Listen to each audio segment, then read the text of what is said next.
Pemirsa, jalani sidang perdana terdakwa kasus pembunuhan Brigadir Joshua, Barada Richard Eliezer tak ajukan eksepsi. Sementara itu, sebagai bentuk dukungan, simpatisan dan pendukung Barada Eliezer kirimkan karangan bunga. Bersama saya Aprilia Putri, Anda menyaksikan MNC News Prime. Pemirsa, pagi tadi Richard Eliezer Pudihang Lumiu alias Baradae menjalani sidang perdana sebagai terdakwa pembunuhan Brigadir J. Dalam sidang pembacaan dakwaan tersebut, Richard Eliezer tidak mengajukan keberatan. Richard Eliezer tiba di Pengadilan Negeri Jakarta Selatan pukul 8:40 waktu Indonesia bagian Barat. Saat turun dari mobil tahanan, Eliezer dikawal oleh personel Kejaksaan Agung dan Lembaga Perlindungan Saksi dan Korban. Richard Eliezer merupakan saksi pelaku yang bekerja sama dengan penegak hukum atau justice collaborator. Dengan pertimbangan tersebut, itu jugalah persidangan Richard Eliezer dipisah dengan terdakwa lainnya. Usai jaksa membacakan dakwaan terkait kasus pembunuhan berencana terhadap Brigadir Nofriansyah Yosua Huta Barat, Richard Eliezer tidak mengajukan keberatan. Berbeda dengan terdakwa lainnya, Eliezer menyebut dakwaan penuntut umum sudah cermat. Sidang pun akan dilanjutkan pekan depan 25 Oktober dengan menghadirkan 12 saksi. Terhadap jenazah laki-laki berusia 27 tahun. Pada pemeriksaan ditemukan 7 buah luka tembak masuk pada kepala bagian. Pemirsa, usai sidang, terdakwa Richard Eliezer menyampaikan permintaan maafnya kepada keluarga Yosua Huta Barat. Dalam permintaan maafnya, Eliezer mengakui perbuatannya lantaran tidak dapat menolak perintah Verdi Sambo. Sekali lagi, saya menyampaikan turut berbelasungkawa yang sedalam-dalamnya untuk kejadian yang telah menimpa almarhum Bang Yos. Saya berdoa semoga almarhum Bang Yos diterima di sisi Tuhan Yesus Kristus. Dan untuk keluarga almarhum Bang Yos, Bapak Ibu, Resa, serta seluruh keluarga besar Bang Yos, saya memohon maaf. Semoga permohonan maaf saya ini dapat diterima oleh pihak keluarga. Tuhan Yesus selalu memberikan kekuatan serta penghiburan buat keluarga almarhum Bang Yos. Saya sangat menyesali perbuatan saya. Namun saya hanya ingin menyatakan bahwa saya hanyalah seorang anggota yang tidak memiliki kemampuan untuk menolak perintah dari seorang jenderal. Terima kasih. Minggu 16 Oktober 2022, Rutan Barreskrim. Sebelumnya, Ricky Rizal alias Bribka RR juga menyampaikan permintaan maafnya kepada keluarga Brigadir J dalam sidang yang digelar kemarin. Ricky Rizal mengucapkan duka cita atas meninggalnya Brigadir J dan mendoakan keluarga Brigadir J agar diberi ketabahan. Apa yang saudara sampaikan? Terima kasih Yang Mulia. Mohon izin Yang Mulia, dalam kesempatan kali ini izinkan saya untuk menyampaikan duka cinta yang mendalam atas meninggalnya rekan saya Yosua. Semoga Tuhan memberikan kekuatan dan ketabahan kepada keluarga yang ditinggalkan Yang Mulia. Terima kasih atas waktu yang diberikan Yang Mulia. Amin, amin. Terima kasih. Baik, begitu ya, saudara penuntut umum, saudara penasihat hukum.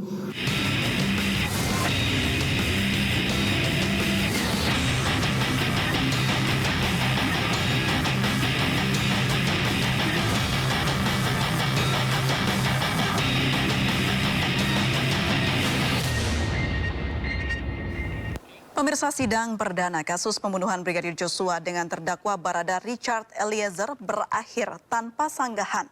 Baradae menilai dakwaan yang dibacakan jaksa sudah cermat. Ia justru mengikuti jejak Bribka RR yang menyampaikan permintaan maaf kepada keluarga Brigadir J di akhir sidang. Sementara pihak terdakwa Verdi Sambo dalam eksepsinya berkilah tidak menyuruh Baradae untuk menembak Brigadir J. Lantas manakah yang benar? Perintah tembak atau hajar?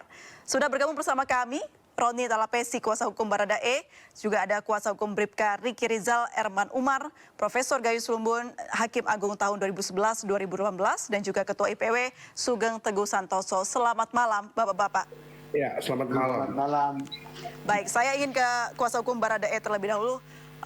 Bang Roni, sebenarnya apa sih perintah yang klien Anda dapatkan? Perintah tembak atau hajar?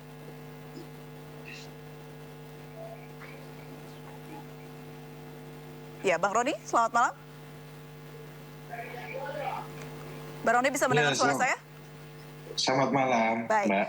Bang Roni, bisa informasikan sebenarnya perintah yang didapatkan oleh klien Anda ini perintah hajar atau tembak? Perintah tembak, Mbak. Tapi kenapa yang disebutkan oleh Ferdy Sambo berbeda? Ada tanggapan? Ya itu klaimnya pengacaranya dia dan dia lah, ya kan. Tapi kan di sini sudah jelas perintahnya adalah perintah tembak. Kan ada peristiwa pidana yang rangkaian ceritanya nggak bisa putus-putus kan. Baik, jadi perintah tembak begitu. Saya ingin konfirmasi kepada kuasa hukum Bribka RR, ada Pak Herman. Pak Herman, apakah betul Bribka RR juga mendengar ada kata tembak ketika itu? Oh ya, itu artinya yang pertama kali malah dia yang dipanggil. Waktu sampai di Saguling, diajak ke atas melalui HT dan menjelaskan apakah kamu tahu ada kejadian di Magelang? Dia bilang tidak tahu. Kemudian diucapkan nama FS Sambo bahwa istrinya dilecehkan. Oke. Baik, silakan Pak. Kemudian ada ucapan bahwa jika saya akan pertanyakan jika saudara Joshua melawan, kamu backup. Kemudian dilanjutkan, kamu berani tembak. Baik. Sepertinya ada gangguan komunikasi, kita akan perbaiki terlebih dahulu dengan Pak Herman, kuasa hukum Bribka RR. Saya ingin ke Pak Sugeng Teguh Santosa, Ketua IPW. Pak, untuk arahan atau bagaimana instruksi dari atasan, tembak atau hajar ini sama saja tidak sih? Halo? Pak Sugeng? Halo? Pak Sugeng? Halo? Iya, Pak Sugeng bisa dengar suara saya? Iya dengar. Pak Sugeng, Jadi gimana? Pak Iya. Sugeng, kalau instruksi dari atasan, tembak atau hajar, ini sebenarnya sama saja atau berbeda? Pertama, kedua instruksi itu adalah instruksi yang melanggar hukum ya. Oke. Satu. Karena itu tidak bisa disebut sebagai perintah jabatan. Ya, karena perintah jabatan itu terkait dengan kewenangan yang melekat kepadanya terkait kewenangan yang diberikan oleh undang-undang dalam jabatannya, ya, menegakkan hukum. Nah, kemudian soal hajar atau tembak kita serahkan saja pada satu proses hukum lah. Tadi sudah disampaikan oleh Bang Herman dari awal kehendaknya itu. Pak Sugeng? Ya, jadi nawaitu dari awal itu ya sudah menembak, bukan menghajar ya. Nawaitunya ya, mensreanya itu sudah terbentuk dari Saguling itu menembak. Seperti itu. Jadi tidak ada pengaruhnya ya ketika ini berlangsung kata-kata yang diambil, karena dari awal sudah mengatakannya instruksinya tembak begitu ya Pak Sugeng? Betul. Oke, saya ke Prof. Betul. Gayus Lumbun sebagai yang berada di ranah persidangan atau hakim begitu, Prof. Apakah perintah tembak atau hajar ini bisa memberatkan Baradae? Ya, yang pertama tentu saya akan mengatakan rumusan dakwaan itu terhadap 5 kali persidangan untuk 5 terdakwa yang diancam dengan pasal 340 Yunto 55 ini memang mempunyai keterkaitan sesungguhnya. Nah, pertanyaannya ini adalah apakah apa bentuk atau apa jelasnya secara gramatikal yang diucapkan ini memang kalau memang dengan JPU kemarin adalah why tembak, woi tembak.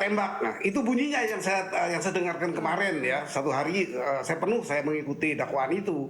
Nah itu bagian dari apa yang disampaikan oleh JPU yang didapat dari jaksa atau kejaksaan yang berasal dari penyidikan. Kemudian kalau ada perubahan ya boleh-boleh saja, tetapi kan nanti di persidangan yang akan disesuaikan dengan alat bukti yang lain, keterangan yang lain.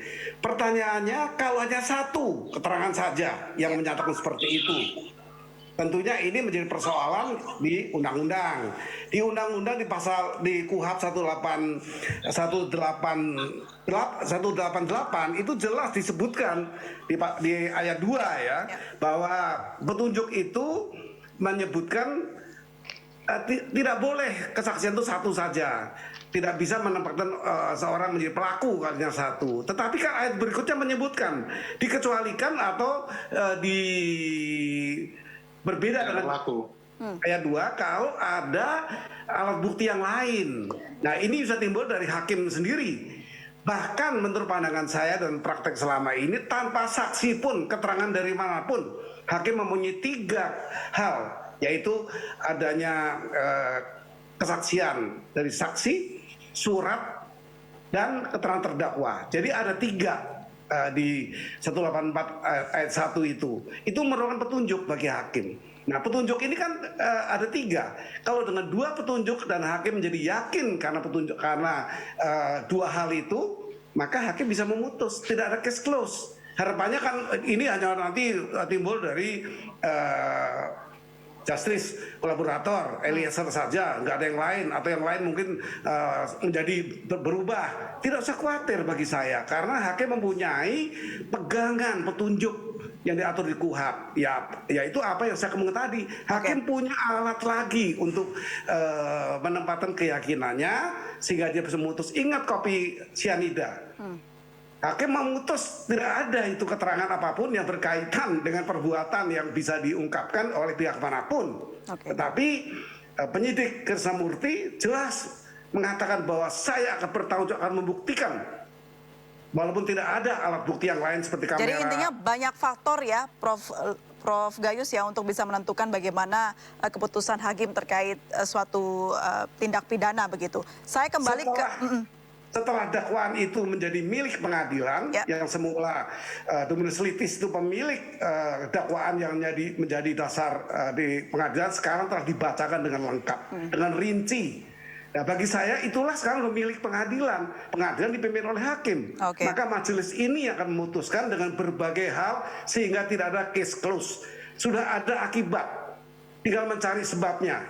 Ini teori mutlak ya oleh Van Bury, bahwa kalau ada akibat orang mati apalagi ini, tentu harus dicari akibat.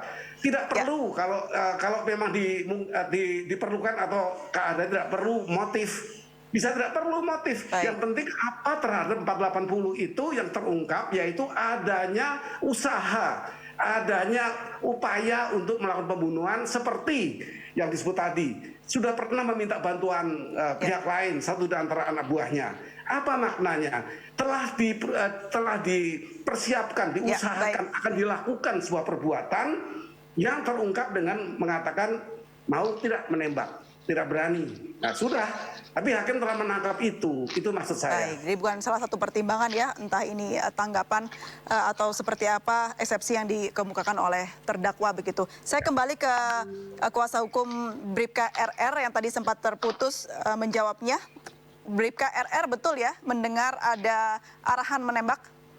Iya, ada. Seperti apa yang dijelaskan? Awal rangkaiannya itu kan tentu menyampaikan ada cerita di Magelang, kamu tahu apa tidak? Kemudian dilanjutkan bahwa ibu dilecehkan, kemudian dia melihat action menangis si Sambo. Akhirnya dia bilang, saya akan pertanyakan kepada Joshua, tahu kamu siap backup nggak kalau Joshua melawan? Namun ada kalimat, kamu berani tembak? Kemudian dari rangkaian itu yang dijawab adalah pada saat akhir, bahwa saya tidak berani, Pak. Berarti mendengar kata tembak dan juga menolak untuk melakukan eksekusi, tapi tidak memberitahu almarhum begitu. Apa alasan dari Bribka? Kalau itu ada sesuatu hal, jadi begini, dalam kondisi pimpinan yang terguncang, menangis, kemudian dia tidak berani, kemudian dia diperintahkan memanggil Richard. Di dalam batin dia, RR, tidak belum tentu juga bahwa ini akan langsung juga dilakukan. Tentu di pikiran RR yang dia sampaikan ke saya, dia juga berpikir apa memang langsung ditembak, atau mungkin pasti diklarifikasi dulu terhadap Joshua kalau Joshua dipanggil. Oleh karena itu dia tidak mau, artinya dia tidak menyampaikan hal tersebut kepada Eliezer, kepada Richard. Biarlah kalau dia sampaikan nanti terjadi sesuatu hal, misalnya Eliezer lari atau pergi, itu akan membahayakan dia juga. Nanti dipertanyakan oleh si Sambo. Kan itu bahaya gitu. Baik. Saya kembali ke kuasa hukum Baradae, Bang Roni. Ini kan ada kesempatan sebenarnya Bribka R untuk mencegah adanya pembunuhan begitu sebelum akhirnya Baradae diperintahkan untuk mengeksekusi. Seperti apa? Saya pikir bahwa yang terkait saudara Ricky Rizal ya, baiknya nanti disampaikan oleh tim penasihat hukumnya ya. Tetapi dalam hal ini saya sampaikan bahwa sesuai dengan kejadian pidananya, sesuai fakta bahwa memang klien saya dipanggil terakhir, kemudian perintah itu ada, dan itu sudah seperti yang disampaikan di BAP, kemudian direkonstruksi. Kemudian kan teman-teman sudah lihat juga kan waktu di depan rumah Duren 3 itu sempat senjatanya saudara almarhum Yosua itu sempat jatuh, diambil. Nah itu sebenarnya kan rangkaian peristiwa hukum yang utuh ya, tidak bisa sepotong-sepotong. Nah, perlu kita tegaskan mengenai kualitas saksi ya. Inilah publik menilai bahwa saksi mana yang bisa dipercaya ya antara Richard Eliezer dan Verdi Sambo. Nah, kita lihat kan dalam proses ini kalau kita flashback lagi kan, dalam hal ini klien saya sudah konsisten menyampaikan sesuai dengan keterangan di BAP, kemudian direkonstruksikan. Nah, kita menunggu proses pembuktian. Nanti ke depannya nanti kita uji ya saksi-saksi yang ada, kemudian alat bukti yang lainnya kita uji bersama-sama. Baik. Boleh ada tanggapannya Pak Herman, kenapa Bribka RR tidak menyelamatkan ketika Nofriansah masih ada di taman begitu untuk mencegah adanya pembunuhan? Ya, pada saat terakhir belum sampai kepada Joshua setelah disaguling ya kan disampaikan ke Richard. Kan posisi si Richard juga memang di bawah, tidak juga menyampaikan. Itu sama Pak. Artinya dalam batin dia juga belum pasti menyampaikan apa akan terjadi, pasti akan diklarifikasi. Kalau dia Ricky menyampaikan, ya bisa jadi terjadi nanti terjadi misalnya Joshua punya sikap atau Richard punya sikap. Nah, itu sesuatu hal yang membatin gitu. Jadi itu bukan suatu kesalahan. Jadi apalagi ini kan belum tahu, apalagi ini rumah pribadi, rumah dinas gitu. Dan kejadiannya setelah Richard dipanggil, kemudian mereka pergi ke rumah dinas diajak ibu, karena biasanya kalau di luar kota isolasi itu jaraknya kan nggak sampai berapa menit, mungkin 10 menit 20 menit. Berarti pihak RR menganggap ini bukan kesalahan ya. Kalau dari Baradae sendiri seperti apa? Apakah ini satu-satunya kesempatan untuk mencegah ada pembunuhan dianggap bukan kesalahan? Kita uji nanti di persidangan ya Mbak ya. Baik. Oke, ini yang menarik ada permintaan maaf dari Baradae dan juga Bribka RR pemirsa. Namun kita harus jeda terlebih dahulu untuk membahas ini. Tetaplah bersama kami di MNC News Now.